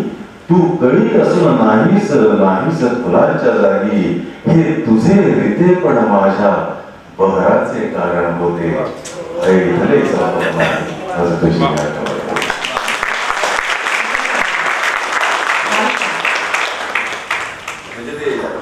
म्हणतात ना की काही कळतात सगळ्याच अशा प्रायमापेक्षा कळतीलच असं नाही. जेव्हा तेव्हा कशी करेल तेव्हा वाचा जरूर. त्याच्यावरती पण मी लिहिलं होतं की काल रात्री पाऊस खिडकीच्या खूप आमच्यासाठी आला होता. काल रात्री पाऊस खिडकीच्या खूप आमच्यासाठी आला होता. खूप म्हणजे इतका की पिल्लू म्हणाला सुद्धा डॅडी उशिकाची वही भिजेल. अर्थात मी त्याला हे सांगत बसलो नाही की उशिकाची वही जन्मताच वहीची असते. अर्थात मी त्याला हे सांगत बसलो नाही की उशिकाची वही जन्मताच वहीची असते. एकतर अशा गोष्टी कळायचं त्याचं वय नाही. एकतर अशा गोष्टी कळायचं त्याचं वय नाही. आणि तसंही पाऊस, प्रेम आणि कविता हा काही समजावून सांगण्याचा उद्देश आहे. आपण अलीकडेच मी वसंतराव सिनेमा बघितला. त्याच्यात एक खूप असा हृदयस्पर्शी संवाद आहे दीनानाथ मंगेशकरांचं जे पात्र घेतलं त्याच्या तोंडी की ते म्हणतात की मला गायची इच्छा आहे पण ऐकायची समोरच्याची इच्छा नसेल तर त्याच्यासारखं दारिद्र्य नाही कलावंतासाठी. तो खूप मनाला आपलं भिडतं ते वाक्य की किती वेगळ्या स्तरावरचा विचार कलावंताचा असतो. तर मला असं तुला विचारायचं की कवीचं पण असं असतं का की म्हणजे वाचकांची तेवढीच ओढ कवीला असते का की कविता ही शांत सुखाय सुद्धा लिहिली जाते की ठीक आहे कोणापर्यंत पोहोचली नाही तरी हरकत नाही. मला नाही वाटत असं. मला 2-3 गोष्टी मीच वाटतात. म्हणजे मी तसं वाटतं की आज एक म्हणजे मला एक टाकी कविता सुचली असं सांग. मला त्याचं खूप अपूर्व वाटतं की म्हणजे डाव्या कोपऱ्यापासून उजव्या कोपऱ्यापर्यंत अख्खी कविता सुचली आणि खाली सही करेपर्यंत मी थांबलोच नाही. अशा वेळा येत असतील कवीच्या आयुष्यामध्ये पण त्या प्रत्येक वेळी येत नाही. तुम्हाला फार एखादी चमत्कार ओढ सुचते.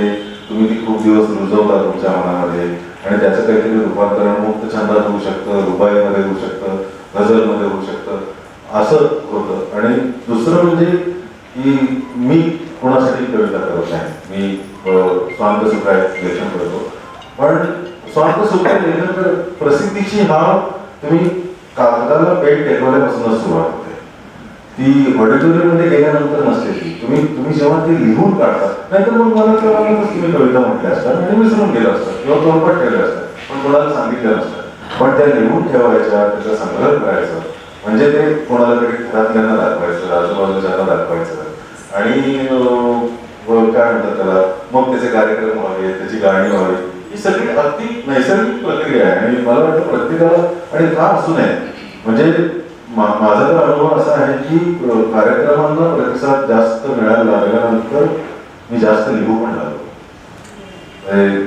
नाहीतर तुम्ही पटकन हातावर होऊ शकता की अरे कोणी ऐकतच नाही तर नक्की काय, म्हणजे त्याच्यावरची मी कविता लिहिली होती की because poetry is a portable art, ती तुम्हाला खिशात घेऊन जाता येते, म्हणून लोकांना तुमची धास्ती खूप असते.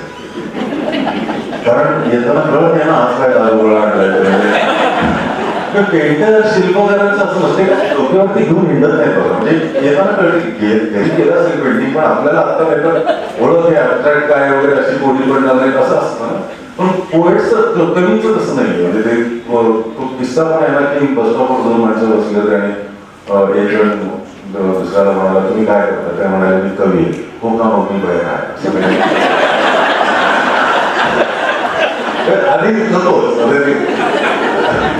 तर हा सोच सगळ्यांना असतो. तर माझ्यामध्ये पण आहे, त्याच्यावरती परत एकदा ते चार्ली चॅप्लिन सारखं, करुण विनोद सारखी एक सार्कॅस्टिक कविता लिहिली होती झब्बा नावाची, की अंगात झब्बा घालून फिरायला बाहेर पडल्यानंतर तसे एकदम कवी वगैरे असल्यासारखं वाटलं. अंगात झब्बा घालून फिरायला बाहेर पडलं की कसं एकदम कवी वगैरे असल्यासारखं वाटू लागतं. मग बिल्डिंग मधल्या शेजाऱ्यांना, गल्लीतल्या वाण्याला, भाजीवाल्याला, मेडिकल स्टोरवाल्याला आडून काहीतरी ऐकवायचं आणि काही एक कळलं नसूनही त्यांनी सगळं कळल्यासारखं माना डोलवायचा. असे खेळ सुरू होतात. पण हा खेळ इथेच संपत नाही, हा खेळ बिलकुल इथे संपत नाही. एव्हाना त्यांच्या डोलणाऱ्या माना कधी फुलांसारख्या, कधी विषारी नानांसारख्या दिसायला लागलो. आता त्यावर आणखी एक कविता सुचते ती काय असं म्हणेपर्यंत नेहमीचं देऊळ येतं. बाहेर बसलेल्या आंधळ्याला झप्पा दाखवता येत नाही आणि आत बसलेल्या बहिऱ्याला कविता येते. एकच कार्यक्रम, म्हणजे त्याच्यासाठी आपण लिहितो त्या माणसाने देवाने सुद्धा. पण मला असं वाटतं की तू आपण सगळं तुझ्या गद्याबद्दल बोललो, पद्याबद्दल बोललो, पण गद्यलेखन सुद्धा तू खूप केलेलं आहेस. अनेक रियालिटी शोजचं लेखन वैभवने केलेलं आहे. सूर ध्यास नावाचे मला वाटतं 4 सीझन्स, आता इंडियन आयडॉलचं सुद्धा तू करतोस. आमच्या मनात एक उत्सुकता आहे की रियालिटी शोचं स्क्रिप्टिंग लेखन हे कशा प्रकारचं असतं? हो, म्हणजे मला घरच्यापासून सगळे दारच्यांपर्यंत विचारतात की तुमचं काय तिथे, स्पृहा बोलत असते, महेश बोलत असतो, अवधूत बोलत असतो, पण ते तसं नाही आहे. म्हणजे प्रत्येक आठवड्याची थीम ठरवणं, त्या गाण्याच्या अनुषंगाने तुम्ही ती स्क्रिप्ट लिहिता, ती स्क्रिप्ट समोर टेलिप्रॉम्प्टरवर ठेवली जाते. आजच्या स्वागताला काय म्हणायचं आहे, त्याच्यानंतर प्रत्येक गाण्याचं इंट्रोडक्शन कसं द्यायचं आहे आणि कुठल्या भाषेत द्यायचं आहे, काय म्हणजे स्पृहा बोलत असताना तिच्या कानात मी तिच्याशी बोलत असतो. हा, सतत चालू. हे वाक्य ह्या टोनॅलिटीने नाही घ्यायचं, याचं वजन असं नाही आहे, ह्या डायलॉगचं या वाक्याचा रिदम असं नाही आहे, या शब्दाचा उच्चार असा नाही आहे. आणि अवधूत आणि महेश समोर गाण्याचे रिसर्च पेपर्स ठेवलेले असतात सगळे. म्हणजे भालजी पेडणेकरांचा सिनेमा होता, आनंद यांचं संगीत होतं, कवी योगेश होते आणि योगेश म्हणजेच भालजी पेडणेकर. ह्या सगळ्या गोष्टी काय असतं, हे सगळं परीक्षकांना कोणपण असणं तुम्ही एक्सपेक्ट नाही करू शकत. एवढं ज्ञान असं सगळं घेऊन ते येत नसतात. ते येतात गाण्यावरती मत द्यायला, टिप्पणी करायला, त्यामुळे त्यांना पूरक असं तुम्हाला मटेरियल द्यावं लागतं. आणि मग ते माझ्यासारख्या माणसाकडे येण्यापेक्षा जेव्हा महेश काय म्हणतो की भाजी पेंढा म्हणजेच योगेश वर्ग, तर जास्त लाख लोकांपर्यंत ते पोचतं. आणि याचा अनुभव असल्यामुळे तो एपिसोड पूर्ण तसा रंगवावा लागतो. अभ्यास म्हणजे एका आठवड्याचा एपिसोड करायचा असेल तर 20 ते 22 पुस्तकं वाचायला. म्हणजे आपण एक 45 मिनिटांचा एपिसोड बघतो, त्यात 6 गाणी असतात आणि आपला सगळा जो अभ्यास असतो तो सगळा 20-22 मिनिटात अँकर आणि जजेसकडे येणार असतो. पण ती तुमच्यावर जबाबदारी असते की शब्दकाळ तुम्ही काय सांभाळताय, तुम्ही मराठीचं कसं सौंदर्य बाधित राहताय, म्हणजे खूप पद्धतीने लिहिता येतं. अगदी कलोकियल म्हणून अगदी हिंदी असलेलं मराठी पण लिहिता येतं किंवा चांगलं पण लिहिता येतं. पण त्यावेळेस तो स्पृहा की चांगली कवयित्री आहे, वाचक आहे, तिचे उच्चार इतके स्पष्ट आहेत की मला तशी भाषा लिहायला मिळते, त्याचं कारण स्पृहा जोशी हे आहे.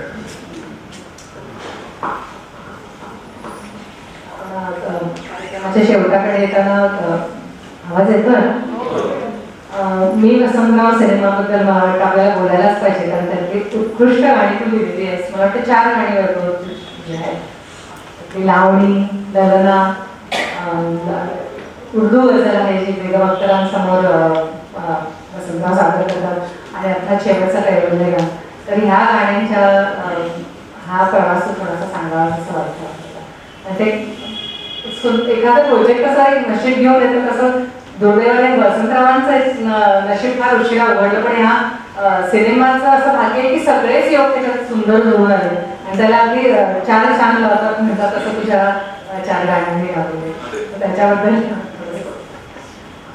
कुठलंही काम तुमच्याकडे मला तरी पहिल्यांदा मी पटकन हो करूया म्हणतो आणि दुसऱ्या क्षणी मला खूप भीती वाटायला की हे आपल्या कसं घडणार. म्हणजे तुम्ही आनंदी गोपाळ लिहिला, त्याच्या आधी मुरंबा लिहिला, म्हणजे पिलर्स करिअरमध्ये बघायचं. याच्यानंतर काय आहे तुमचं नक्की? सप्तपदीमधलं किंवा रत्नवाईसारखं गाणं लिहिलं, पोस्टर लिहिलं, आता आपला पुढचा प्रवास कसा असणार आहे. आणि असे प्रोजेक्ट तुमच्याकडे यावे अशी तुमची इच्छा असते, तुमचं स्वप्न असतं. आणि जेव्हा ते येतात तेव्हा खूप भीती वाटते. म्हणजे आतापर्यंत म्हणजे असं म्हणतात ना की every artist is as good as is last piece of art. काल रात्री तरी काय केलं हे महत्वाचं आहे, त्याच्या आधी किंवा नंतर तो काय करणार आहे हे महत्वाचं नाही. तसं ते काम आल्यानंतर धडकी भरते. आणि विशेषतः असं वसंतरावांसारखं जेव्हा विषय असतो तेव्हा खूपच भीती वाटते. आणि आपल्याला असं वाटत असतं की आपल्याकडे शब्दसंग्रह खूप आहे आणि निघेल जातं काहीतरी. पण या सगळ्या म्हणजे आहे मराठी भाषा आपली खूप लवचिक आहे आणि ती फिरेल तशी फिरते सुद्धा. म्हणजे गमतीचं सांगायचं झालं तर मराठी भाषा उच्चाराने बदलते.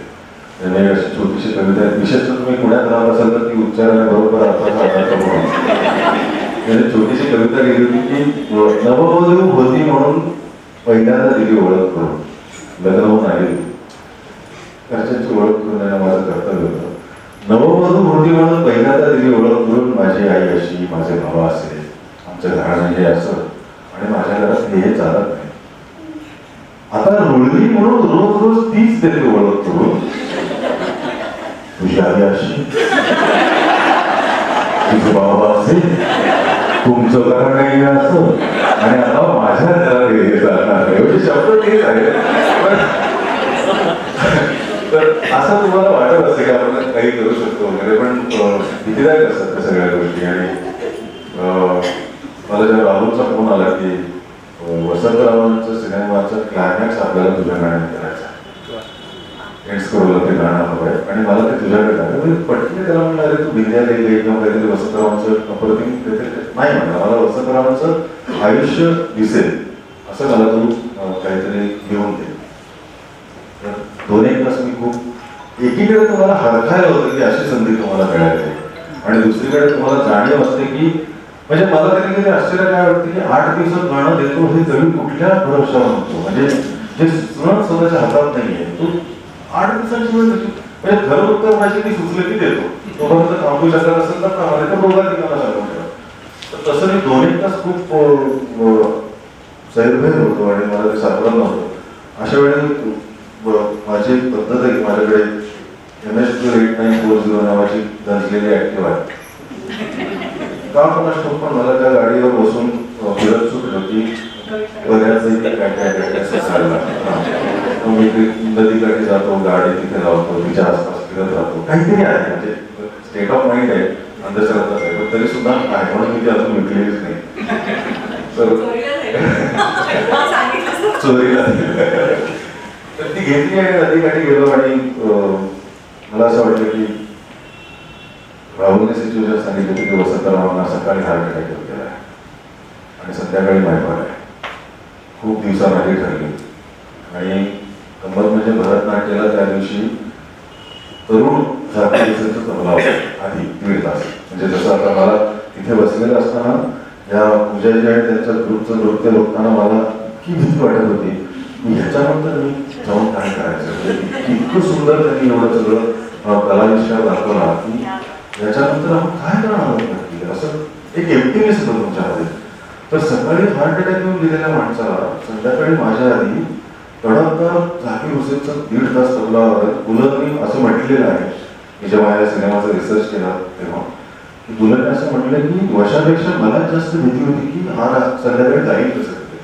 आणि डॉक्टरने सांगितलं जायचं नाही. ते म्हणले जे काय व्हायचं ते मंचावर होते मी जाणार तिथे आज. आणि अपेक्षेनुसार झालं तसंच झालं की अप्रतिम तबलावादन झाकीरजीने केलं त्या दिवशी. आणि हिंदीमध्ये वसंतराव थकलेले तुम्हाला सिनेमात पण असं दिसतं ते सांगू. आणि कॉम्पेअर किंवा असं म्हणतात माईकवर बोलायला हे होते मुलं.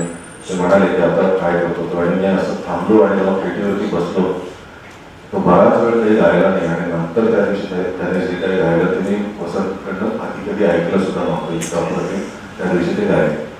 त्यानंतर काही दिवसांनी ते गेले. अशी सगळी मला असं कथानक राहुलने सांगितलं. तर मला असं वाटलं की सकाळी हार्ट अटॅक येऊन गेला असेल आणि इतकं जर माझे सगळं आयुष्य अवहेलना आहे हे सगळं झालं असेल कुणीही आपल्या जवळचं आहे एक मित्र सोडला तर असं सगळं मनस्थितीतून गेलेला माणूस त्या दिवशी कुठल्या पद्धतीचं गाणं आहे. तर मला असं वाटलं की ते मृत्यूचं गाणं म्हणते मोक्षाचं गाणं म्हणते. आणि मोक्षाचं गाणं म्हटल्यानंतर मला त्याला एक शब्द सुचला कैवल्य गाणं. जसं कैवल्याच्या जाणण्याला मोक्षाच्या जाणण्याला भूमिकेला तसं कैवल्य गाणं हा शब्द सुचला. आणि मग पुढे ते गाणं सुटलं. त्या दिवशी संध्याकाळीच मी राहुलला पाठवलं. आणि बाकी मग त्याला आवडलं तो रडला. आणि नंतर पुढे तो सगळं आता ते लोकांना खूप आवडतं वगैरे नंतर आहे. पण मला असं वाटतं की ते गाणं लिहिणार मी नव्हतं म्हणजे वैभव जोशी नव्हतो. वसंतराव या सिनेमातली कुठलीच गाणी मी लिहिलेत असं मला वाटत नाही. ती माझ्याकडनं लिहून घेतली गेलेली आहे आणि ते तसंच राहिलेलं बरं.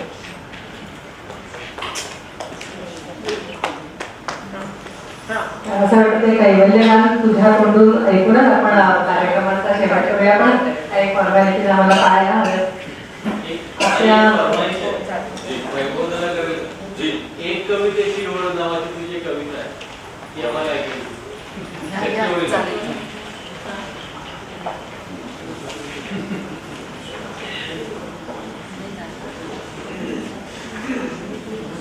आपल्या एका शब्दाला मान देऊन वैभवात आपल्याकडे आलेला आहे. मला इतकं तुझ्याबद्दल खरंच कौतुक वाटतं. आणि आमचा अभिमान कट्ट्याची पुण्याईच आहे की एवढी मोठी मोठी माणसं आमच्याकडे पटकन येतात. काल तुझा ईर्षाचा कार्यक्रम होता. उद्या सकाळी पहाटे उठून तू बीडला जायचं आहे. आज सकाळी पुण्यात एक कार्यक्रम होता. आता आला सगळ्या लगेच जातं नाही काही ब्रेक नाही. परत पुण्याला जाऊन पहाटे परत बीडचा प्रवास. इतकं सगळं असताना तू आमच्या शब्दाला मान ठेवून आलास. खरीच मोठी गोष्ट आहे. तुझ्याच कविता 2 ओळी आहेत मला सांगायच्या तुझ्यासाठी. त्या कवितेत तू म्हटलंयस की मी कुठे म्हणतो मला दे अढळपद गगनात दे. मी कुठे म्हणतो मला दे अढळपद गगनात दे. माणसाच्या काळजाचं स्थान दे ईश्वरा. तर माणसाच्या काळजात तुला स्थान मिळालंच आहे. पण हे अढळपद मिळू दे अशा आमच्या मनापासून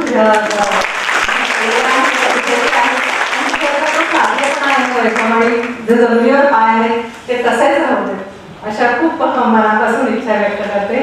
आणि आपल्या कट्ट्याच्या प्रथेप्रमाणे वामन हरी पेठे पुरस्कृत चांदीचं पदक आमचा कट्टा कमिटीचा सदस्य सुबोध जोशी.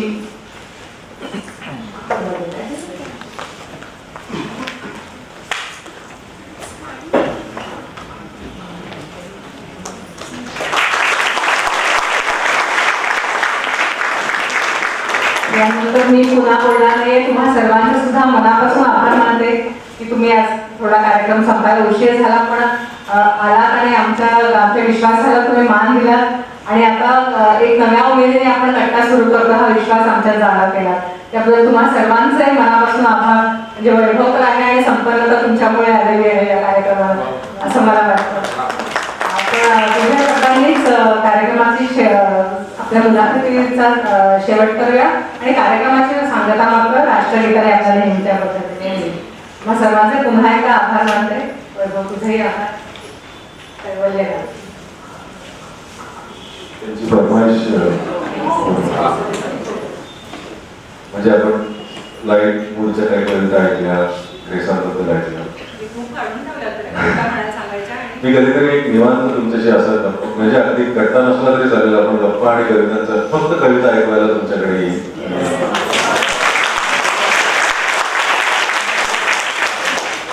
ही जी कविता आहे ती म्हणजे असं असतं की कवीला काहीतरी सुचायला लागलं की लोकांना दादोबाई काळा सुरू झाल्या वाटतं. पण विनोदाचा विषय आहे. म्हणजे मी कधी कधी त्याचा वापर पण करून घेतो. म्हणजे तिच्या बायकोच्या घरचे नातेवाईक आले असले आणि मला त्याच्याशी बोलायचं असलं की मी अशी शोधण्यात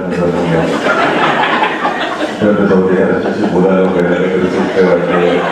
बऱ्याचशा विषयांना सुटका वगैरे. पण काहीतरी म्हणजे काळा सुरू झाल्या वाटतं हे जरी विनोदाने म्हणत असलो आपण तरी सुद्धा ही प्रक्रिया जी आहे ना ती प्रसंगवेदने इतकीच काय म्हणतात त्याला घुसमटीची आहे, त्रासदायक आहे. आणि नंतर जेव्हा स्वयंभू कविता जन्म घेऊन तुमच्यासमोर उभी राहते तेव्हा तितकीच समाधानाची आणि आनंदाची सुद्धा आहे.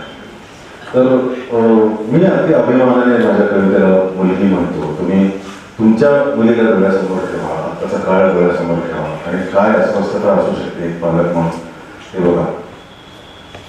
एक कवितेची ओळ जरा हट्टी पण निरागस, एक कवितेची ओळ जरा हट्टी पण निरागस, तिन्ही सांग झाली तरी अजून आली नाही घरी. एक कवितेची ओळ जरा हट्टी पण निरागस, तिन्ही सांग झाली तरी अजून आली नाही घरी. नेहमीच्या सगळ्या जागी शोधून झालं, नेहमीच्या सगळ्या जागी शोधून झालं. गर्दी म्हणू नका, एकांत म्हणू नका, घराजवळचं देऊळ, त्याच्या पुढे तिची ती आवडती बाग आणि बागेतलं प्राजक्ताचं लाडकं झाड, की कोण जाणे मला घाबवायला म्हणून लपून बसले माणसांच्याच आड. पण एक कवितेची ओळ जरा हट्टी पण निरागस, तिन्ही सांग झाली तरी अजून आली नाही घरी. दिवसमान हे असं आणि हे असं आजाण वय, दिवसमान हे असं आणि असं आजाण वय, चाल चुकली असेल का की अंगात भिले असेल लय. सुटत चाललाय धीर आणि आटत चाललंय उष्ण धाडस, सुटत चाललाय धीर आणि आटत चाललंय उष्ण धाडस. कुठल्या वळणावरती नक्की वाट चुकलाय माझं पाडस. पण एक कवितेची ओळ जरा हट्टी पण निरागस, तिन्ही सांग झाली तरी अजून आली नाही एवढं. आता काही क्षणात झाकोळे अवघं रान होईल काळा बिट्ट, आता काही क्षणात झाकोळे अवघं रान होईल काळा बिट्ट. कानावर किंकाळी येतील साधं जरी झालं पुट्ट. काय करू एखाद्या भुकेल्या मौनालाच गवसली, काय करू एखाद्या भुकेल्या मौनालाच गवसली तर. आणि कसा सांगू हक्क उद्या बाजारात दिसली तर एक